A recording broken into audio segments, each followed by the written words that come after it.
How much do you get paid? That's an age-old question, isn't it? How much does the guy in the next cubicle make? And what does the person that just got hired make? Is his paycheck more than mine? But we don't ask, right? Because it's a taboo, and all sorts of madness or craziness would break loose if we walked around the office wearing a t-shirt that screamed how much we all made. It's a funny kind of pendulum between feeling rewarded and not feeling taken advantage of. George Carlin once said, most people work hard enough not to get fired and get paid just enough money not to quit. David Burkus, researcher and author of Under New Management, How Leading Organizations Are Upending Business as Usual, has developed a new approach for leaders: pay transparency. His argument is compelling, defending how openness and full disclosure in regards to pay in the workplace can impact employees, organizations, and society in important ways. Burkus suggests that the benefits of pay transparency go well beyond employee satisfaction and can create an upswing in morale and performance. But before we really get started, be sure to smash that subscribe button. We need your help. Pay transparency is the new buzzword, and it's creating discussion and debate in conference rooms across the country. And it means companies are now encouraged to talk about salaries openly.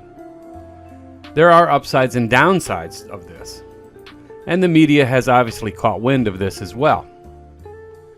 They're saying that the benefits don't outweigh the potential for mutiny in the hallways. The Harvard Business Review published a story, The Case Against Pay Transparency, and then the Wall Street Journal followed with a piece called The Downside of Full Transparency. So right now, most of us don't know how much our colleagues are being paid. But perhaps by giving employees an open look into compensation policies, resentment will be eased and understanding will be fostered. However, the open communication about salaries is as likely to be demoralizing as it is to be motivating. So managers need to determine which side suits their corporate culture and go with eyes wide open. Recently, Business Insider released a story, Why Companies Have Open Salaries and Pay Transparencies, saying that more tech companies aren't keeping salaries a secret anymore and apparently are seeing positive results. The story also pointed to the strategy behind the openness at Whole Foods.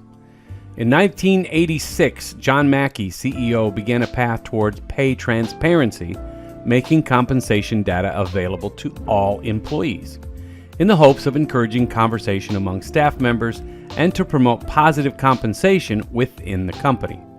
Mackey and others at Whole Foods believe the policy has created a shared fate among employees. He says, if you're trying to create a high-trust organization, an organization where people are all for one and one for all, you can't have secrets, said Mackey in his 2014 book, The Decoded Company, Know Your Talent Better Than You Know Your Customers.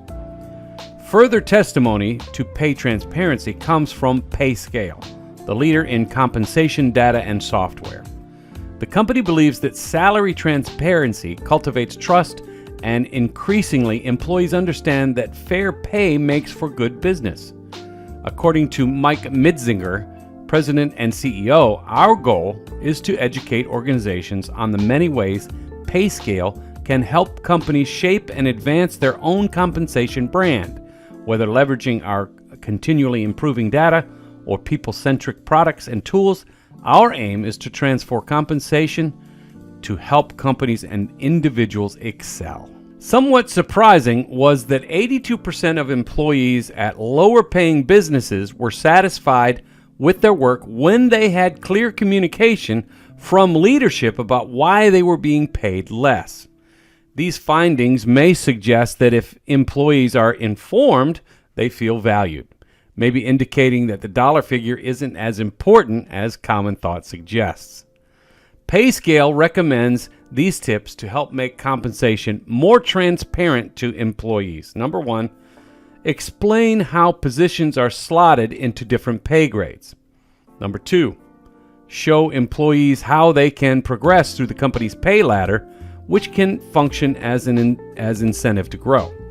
Number 3, convey and document these reasons for pay differences, such as levels of education, degree, and experience.